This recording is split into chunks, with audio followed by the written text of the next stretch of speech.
mokili ekwakatinga kolo mbota etikatinga kolo yolokotinga kolo opesanga lolenge na yo. Bonjour à tous, bienvenue à la poursuite de notre prédication sur un nouveau sujet où nous parlons sur la compassion de celui qui souffre. Nous vous bénissons de partout où vous nous suivez, même au-delà de nos frontières, que le Seigneur vous bénisse. Nous prenons notre écriture de base. Je suis dans Job au chapitre 6e. Nous lisons le verset 14 au nom de Jésus-Christ de Nazareth. L'homme désespéré a droit à de la compassion de la part d'un ami. Oui, même sur le cessant de révérer le Tout-Puissant. Aujourd'hui, je vais ajouter encore un passage biblique. Je suis dans Proverbe au chapitre 3, le verset 5 à 6. Proverbe chapitre 3e, le verset 5 et le verset 6, nous lisons au nom de Jésus-Christ de Nazareth.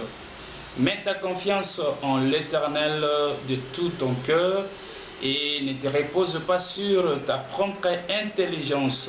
Cherche à connaître sa volonté pour tout ce que tu entreprendras et il te conduira sur le droit chemin.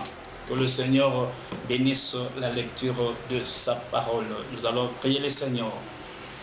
Yahweh notre Dieu, il est temps pour que nous puissions écouter ta voix. Donne à nos auditeurs et auditrices de partout une très meilleure entendement et que nous puissions tous bénéficier de ta part une bénédiction cachée à travers ce message. Tout ce qui est du diable, nous ne rendons nul et sans effet au nom de Jésus-Christ. Nous te prions ainsi et nous disons Amen. Bien-aimés dans le Seigneur, pour vous qui êtes déjà abonnés sur notre chaîne de télévision en ligne sur YouTube, Meliaki TV, nous disons que le Seigneur vous bénisse richement. Et pour vous qui ne sommes pas encore abonnés, nous vous demandons de vous abonner massivement sur notre chaîne de télévision en ligne YouTube. Meliaki TV, c'est notre chaîne et c'est votre chaîne. C'est une chaîne qui fait en sorte que nous puissions vous atteindre à travers la parole de Dieu.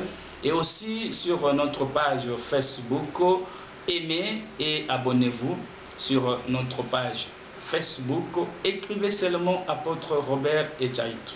Vous serez sur notre page Facebook.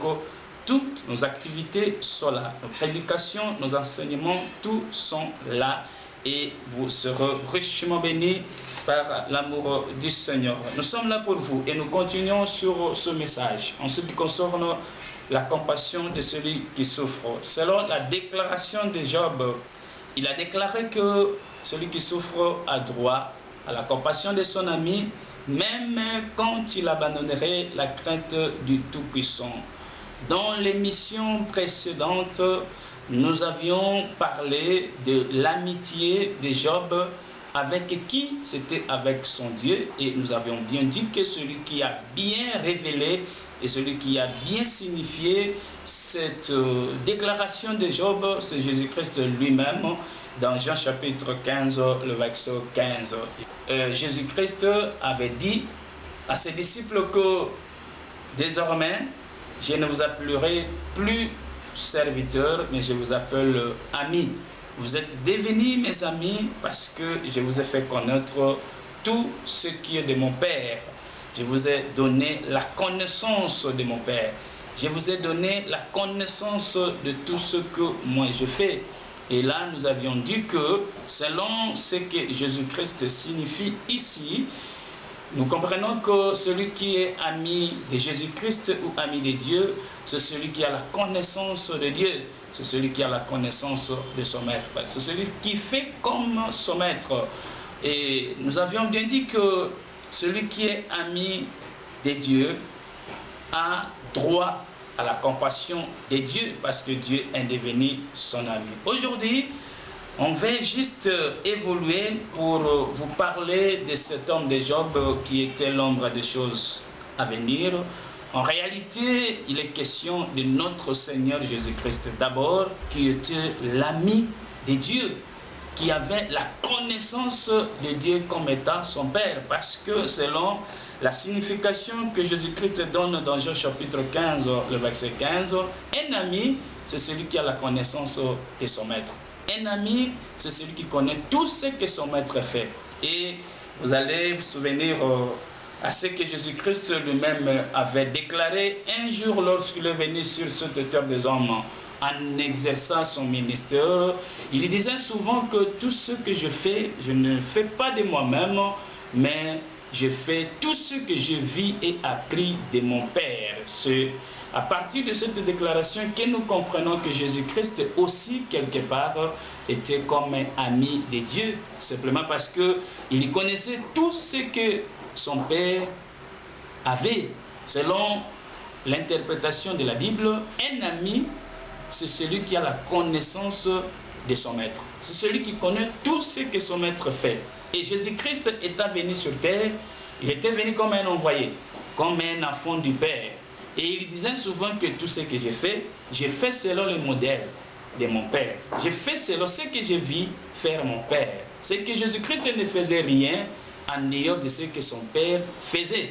Raison pour laquelle il disait même que celui qui m'a vu a vu le Père. Cela ne signifiait pas seulement que celui qui voit Jésus-Christ apparemment comme ça, il voit Dieu ou le Père. Non, cela était lié aussi aux œuvres qu'il faisait. Tout ce que Jésus-Christ faisait, c'est ce que son Père faisait. C'est par là où nous disons parfois dans l'évangile éternel que Jésus-Christ est, lui, le créateur de toutes choses. Parce que la Bible témoigne qu'au commencement, celui qui a créé les cieux et la terre et toutes choses, c'était Dieu à travers sa parole. Et Jésus-Christ est venu comme cette parole et il dit, j'ai fait ce que mon Père avait fait parce que je voyais et j'avais la connaissance de tout ça. Ça veut dire, Jésus-Christ était Dieu qui est venu à la forme ou à la manière d'un ami, d'un envoyé, d'un enfant, comme vous voulez, simplement pour accomplir la volonté de Dieu ou faire ce que Dieu faisait sur la terre. C'est ça la signification d'un ami selon la Bible. Job était l'ombre des choses. Le véritable Job, c'est le Seigneur Jésus-Christ, qui à un moment donné avait connu un temps difficile, mais il était un homme fidèle, intègre, digne devant celui qui l'avait envoyé. Vous allez comprendre qu'il déclarait lui-même, quelque part même devant la foule, que est-ce qu'il y a quelqu'un parmi vous qui peut me parler ou me condamner du péché? Non. On l'avait examiné par Pilate. Pilate déclara ouvertement que je n'ai pas vu quelque chose de mal à cet homme. Il est innocent, c'est un homme juste, c'est un homme intègre, c'est un homme digne. Par là, nous comprenons que c'est lui le véritable Job. Parce que dans l'ancien temps, lorsque Dieu déclara, témoignant que parmi tous les habitants de ce pays, il n'y a qu'un seul homme, une seule personne que j'ai trouvé digne, fidèle, intègre, m'obéissant en toutes choses, c'était Job. Aujourd'hui, nous comprenons que parmi toutes les créatures de Dieu, celui qui était intègre, digne, fidèle, c'était d'abord le Seigneur Jésus-Christ lui-même. L'homme qu'on n'a trouvé aucun péché en lui, c'est un agneau sans tache, un agneau sans défaut. Je pense que vous êtes d'accord avec moi parce que ce sont les témoignages de la Bible à propos de cet homme de Jésus-Christ de Nazareth. Donc c'est lui le véritable Job. Mais à un moment donné, la souffrance lui est arrivée.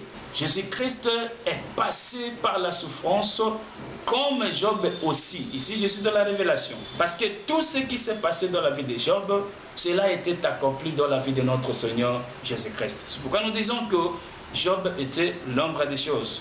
En réalité, il était l'image de notre Seigneur Jésus-Christ. Lorsque Jésus-Christ est venu, vous allez comprendre ensemble avec moi qu'il a été condamné non parce qu'il était coupable. Il a été condamné non parce qu'il était un pécheur, Il a été condamné non parce qu'il avait un défaut, non. Bien qu'innocent, bien que juste, bien qu'intègre, mais la Bible nous révèle qu'il a été condamné pour nous. Simplement parce qu'il avait accepté de porter nos péchés, nos souffrances. C'est ce que déclare Ésaïe dans son livre au chapitre 53. Christ a accepté de porter nos péchés. C'est alors qu'il a été condamné. C'est alors qu'il était devenu un péché et non un pécheur. Ça, il faut bien comprendre et il faut bien retenir. Jésus-Christ, bien qu'il avait accepté de porter nos souffrances, nos péchés, mais il n'était pas devenu pécheur. La Bible déclare clairement qu'il s'est fait plutôt péché. Ça veut dire qu'il est devenu péché en acceptant de porter notre souffrance ou nos péchés. Mais il est resté un homme sans péché. Alors qu'on peut comprendre, on peut dire que Jésus-Christ n'était pas devenu pécheur, mais il était devenu péché. Il s'est fait péché selon le langage de la Bible. Je peux te rassurer et je peux t'informer que depuis le jour de sa naissance jusqu'au jour de sa mort, voire même jusqu'au jour de sa résurrection et de son ascension, il est resté un homme sans défaut, sans tache. Mais dis-moi, le moment de la souffrance lui était arrivé. Jésus-Christ a souffert. C'est ce que Job déclare ici. Celui qui souffre a droit à la compassion de son ami. Vous allez comprendre que pendant la souffrance de notre Seigneur Jésus-Christ, en commençant par Gethsemane jusqu'à la croix de Golgotha, l'ami de Jésus-Christ qui était Dieu, son Père, ne l'avait en aucun moment abandonné.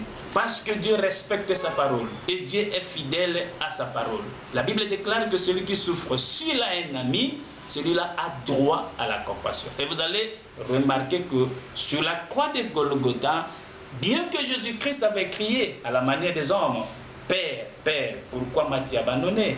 Mais vous allez comprendre qu'en réalité, Jésus-Christ n'était pas abandonné de son Père. Jésus-Christ n'était pas abandonné de son ami, parce que la Bible est fidèle. À la fin de toutes choses, Jésus-Christ était récompensé. Jésus-Christ avait eu sa compassion. La compassion venant de son ami, la compassion venant de son Père, la compassion venant de son Dieu. Vous savez pourquoi? Parce qu'il était ami à Dieu, il lui faisait ce que Dieu faisait, il lui respectait la parole de Dieu, il lui faisait la volonté de Dieu. C'est par là où l'apôtre Paul dit sur la croix de Golgotha, en réalité ce n'était pas Christ qui était crucifié, mais c'était plutôt le diable et Satan. C'était plutôt nos péchés qui étaient crucifiés sur la croix, et Jésus-Christ en réalité était sorti vainqueur parce qu'il était récompensé, il était assisté, il était visité, consolé, il était délivré par son ami. Pour accomplir aussi l'écriture des psaumes, on avait lu ça la fois passée. Dans psaume, David dit, le malheur entend souvent les justes, mais l'Éternel le délivre toujours. Il parlait toujours de notre Seigneur Jésus-Christ. Parce que David parlait comme un prophète. Il y voyait le juste qui sera atteint par la souffrance, qui sera atteint par de difficultés énormes, mais à la fin qui sera délivré par Dieu. Il parlait de notre Seigneur Jésus-Christ. Sur la croix de Golgotha, l'ami de Jésus-Christ, qui est son Père, était dans l'obligation de manifester la compassion à son fils, à son ami. Parce que Jésus-Christ faisait sa volonté. Bien-aimés dans le Seigneur, je vais chuter maintenant pour vous parler de la doctrine. Enfant de Dieu, une fois que tu vis la vie de la parole, une fois que tu fais la volonté de Dieu dans ta vie, tu seras toujours assisté par Dieu. Dieu sera toujours là pour te consoler, pour manifester sa compassion envers toi. C'est ça la Bible. Et laisse-moi te rassurer que dans la Bible, il n'y a pas de contradiction. Dieu ne ment jamais. Il reste fidèle à sa parole. Lorsque la Bible dit, celui qui souffre a droit à la compassion de son ami, cette écriture est vraie. C'est une réalité, c'est une vérité que nous devons nous vivre ça. Une fois que nous vivons la vie de la sainteté, une fois que nous nous sommes attachés à notre Dieu qui est notre maître, une fois que nous avons sa connaissance, une fois que nous faisons sa volonté, nous serons récompensés et Dieu va manifester sa compassion envers nous. La maladie, le problème, ça peut arriver, ça peut arriver. Mais une fois qu'on est ami, et quand est-ce qu'on est ami à Dieu, pour que la compassion soit Un droit pour nous, c'est lorsque nous faisons sa volonté. On n'est pas enfant de Dieu par prestige. On n'est pas serviteur de Dieu parce que le nom de serviteur de Dieu, pasteur, apôtre, évangéliste, est devenu aujourd'hui comme des surnoms. Mais non, bien-aimé, si on est serviteur de Dieu, c'est qu'on est ami de Dieu. Et pour être ami de Dieu, il faut faire la volonté de Dieu. Même dans nos églises, même dans nos ministères, là où nous exerçons nos ministères, bien-aimés, soyez fidèles à Dieu. Parlez des choses que Dieu sait que oui, c'est que celui-là parle, ce sont mes paroles, c'est la vérité de ma Bible. Mais il y a des hommes de Dieu qui sont établis, je ne sais pas moi, hommes de Dieu par eux-mêmes ou par les gens de ce monde, qui ne parlent que des bêtises, qui ne parlent en aucun cas la vérité de la parole de Dieu. Ils n'ont même pas la connaissance de ce Dieu-là. Lorsque je parle de Dieu, je vois les Écritures. Il y a des serviteurs qui n'ont même pas la connaissance de la parole de Dieu. Ils ne savent même pas prêcher. Mais lui, il s'est fait fort peut-être par le miracle. Il s'est fait fort peut-être par la louange. Il s'est fait fort peut-être par la prière. Et on dit, c'est un homme de prière. Oui, ce n'est pas mauvais. Je n'en disconviens pas. Oui, la prière, c'est notre domaine. Mais Dieu nous a appelés, Dieu nous a établis, afin que nous puissions d'abord avoir sa connaissance. Et la connaissance dont je parle là, c'est la connaissance de la parole. La vérité doctrinale. Et c'est ce que nous devons transmettre aux gens, fidèlement faire la volonté de Dieu.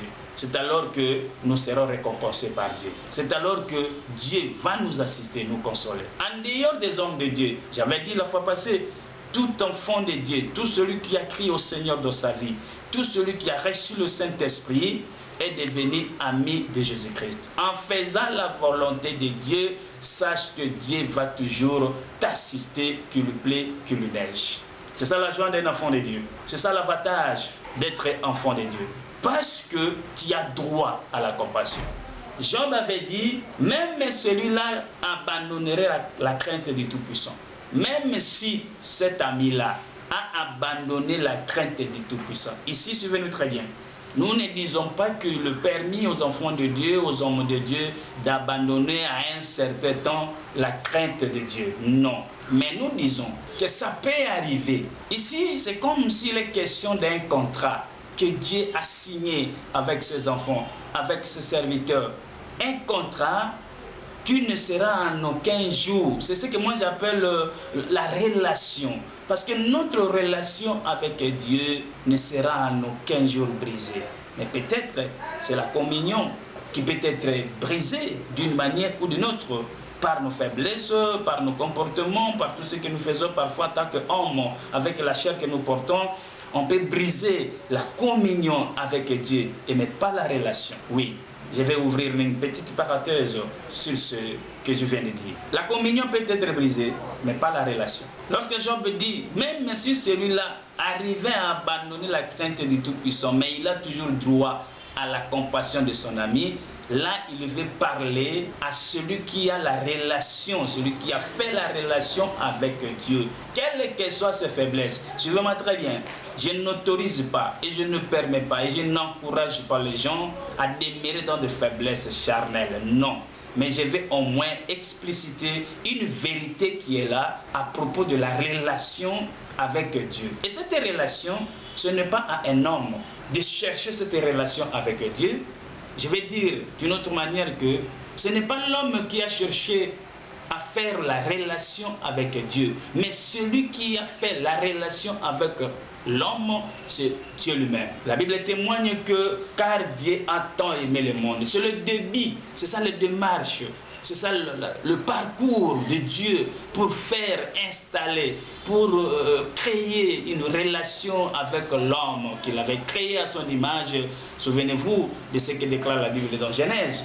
Lorsque Dieu créa l'homme à son image, c'était Adam bien sûr, comme vous le savez. À un moment donné, l'homme est perdu, l'homme a péché, Dieu l'a chassé dans le jardin d'Éden. Mais ce n'était pas tout. Dieu avait toujours la compassion de cet homme parce qu'il avait été créé à son image. Il était la ressemblance de Dieu. Et le temps viendra où je vais vous parler de la ressemblance, de l'image de Dieu. C'était le début C'est là où Dieu a commencé à chercher comment faire la relation avec l'homme, bien que l'homme a péché, bien que l'homme est perdu. La Bible dit, à un moment donné, Dieu devrait manifester cet amour-là envers l'homme. Dieu devrait maintenant étaler toutes ces démarches qu'il avait pour restaurer la relation avec l'homme. Dieu a envoyé son Fils dans le monde, son unique. Comme vous le savez, c'est là que déclare la Bible dans Jean chapitre 3, Jean 3,16. Dieu a tant aimé le monde, et lorsque la Bible parle du monde, il ne s'agit pas du monde comme ça, mais laisse-moi vous dire clairement que Dieu parlait de ses enfants, de ses élus, de ses prédestinés. On pouvait même dire clairement que car Dieu a tant aimé ses prédestinés, car Dieu a tant aimé ses élus, c'est alors qu'il a envoyé son unique, son Fils, c'est sa parole véritable, pour que ceux-là soient sauvés par lui. Lorsqu'on parle de pour que le monde soit sauvé par lui, ne confondez pas les choses. Dieu n'a pas besoin que le monde soit sauvé, mais Dieu a besoin que ses élus soient sauvés. Je pense que vous me comprenez très bien. Que le Seigneur vous bénisse de partout où vous nous suivez. Et c'est Dieu qui a cherché la relation avec l'homme. Et cette relation, la Bible déclare a été inaugurée ou manifestée par le sang, pas par les choses périssables, comme déclare l'apôtre Paul. Dieu a fait sa relation avec l'homme, pas par des choses périssables, mais par le sang de son Fils. Il était important que son Fils soit mis à mort sur la croix de Golgotha et que son sang soit versé pour que Dieu établisse maintenant une relation avec l'homme. C'est pourquoi l'apôtre Paul dit, le sang de Jésus-Christ avait inauguré une nouvelle route. C'était une relation nouvelle que Dieu avait créée avec l'homme à travers le sang de son Fils. C'est là où j'avais dit que la relation avec Dieu, ce n'est pas à un homme. Dieu l'a cherché, mais celui qui a établi cette relation, c'est Dieu lui-même. Et une relation établie par Dieu pour ses élus, cette relation en aucun jour ne sera brisée, car c'est une relation établie par le sang de l'agneau. La relation, parce qu'il y a une différence entre la relation et la communion avec Dieu. Je vais revenir pour expliciter cela. Il y a une différence entre la relation avec Dieu et la communion avec Dieu. La communion, c'est nous qui la cherchons.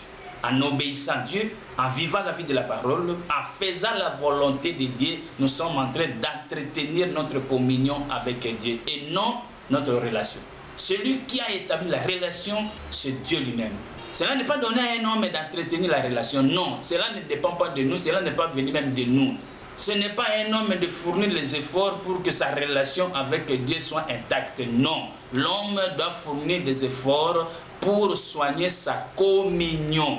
L'homme doit être ensemble avec Dieu par les actes qu'il est en train de poser. Mais en ce qui concerne la relation, c'est Dieu lui-même qui a établi cette relation à travers le sang de son Fils. C'est ce qu'on appelle d'une autre manière la nouvelle alliance de Dieu avec ses élus. Cette alliance, c'est Dieu lui-même qui l'a fait et ce n'est pas nous les hommes. Que Dieu vous bénisse. Il faut bien faire il faut bien faire la part des choses. Il faut bien comprendre cette différence. Et ici, Job dit, pour terminer, celui qui souffre a droit à la compassion de son ami, même quand il abandonne. Lorsque nous parlons de Job comme l'ombre des choses, et la réalité c'est notre Seigneur Jésus-Christ, nous comprenons que Jésus-Christ n'avait pas abandonné la crainte du Tout-Puissant.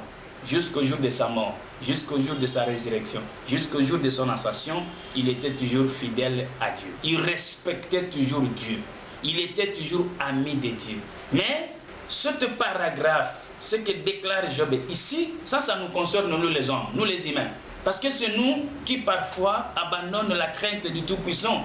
Parfois nous tombons dans des erreurs. L'apôtre Paul reconnaît ça, il dit, nous branchons tantôt d'une manière ou d'une autre, parce que nous sommes humains, nous avons la chair, les désirs de la chair, les désirs de la jeunesse, les désirs de ce monde, parfois nous emportent. Mais Jésus-Christ restait fidèle. Lui, en aucun cas et en aucun moment, avait abandonné la crainte du Tout-Puissant. Mais pour nous, regardez et remarquez cette assurance. Job dit, même si celui-là abandonnerait la crainte du Tout-Puissant, il a toujours droit à la compassion de son âme. Ça, c'est l'assurance des enfants de Dieu. C'est là où moi j'ai toujours dit, une fois devenu enfant de Dieu, l'enfer ne te concerne pas. L'histoire de l'enfer, au babengana catholique dit felo, et taliote tu n'iras en aucun jour en enfer parce que Dieu a fait une alliance avec toi. Dieu a fait une relation avec toi. Et cette relation ne sera en aucun jour brisée parce que c'est une relation qui est fondée sur le sang de son Fils. Vous savez pourquoi? Parce que c'est ce sang-là qui nous avait sanctifiés, qui nous avait purifiés. Raison pour laquelle Jean-Baptiste avait dit, voici l'agneau de Dieu qui ôte le péché. Une fois le péché est ôté, tu n'es plus coupable, frère. Tu as changé le cas, tu as passé de la mort à la vie. C'est ça l'assurance des enfants de Dieu. Dieu peut aujourd'hui constater de faiblesses parmi nous.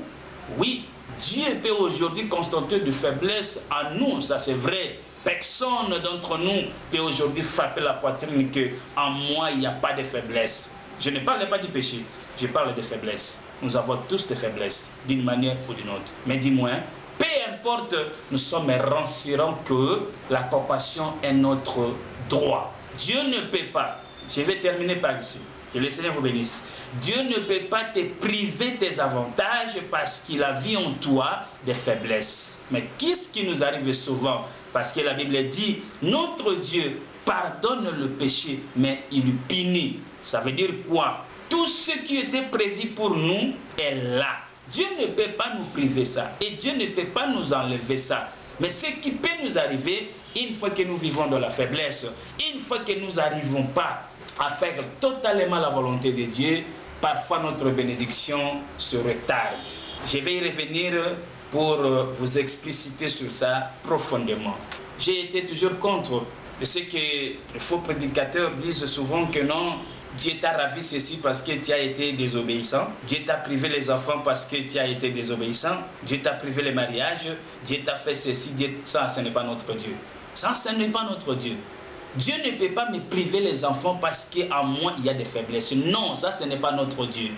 Mon Dieu me donnera mes enfants à moi parce que c'est une promesse qu'il m'avait donnée. Depuis les jardins d'Éden, Dieu avait dit, soyez féconds, multipliez-vous. C'est une promesse fidèle de Dieu. Et Dieu ne peut pas changer sa promesse. Mais je sais qu'une fois que je n'arrive pas à vivre complètement la parole de Dieu ou faire totalement la volonté de Dieu, il y aura des difficultés, j'aurai mes enfants, mais j'aurai beaucoup de difficultés. Mais Dieu ne peut pas changer sa bénédiction.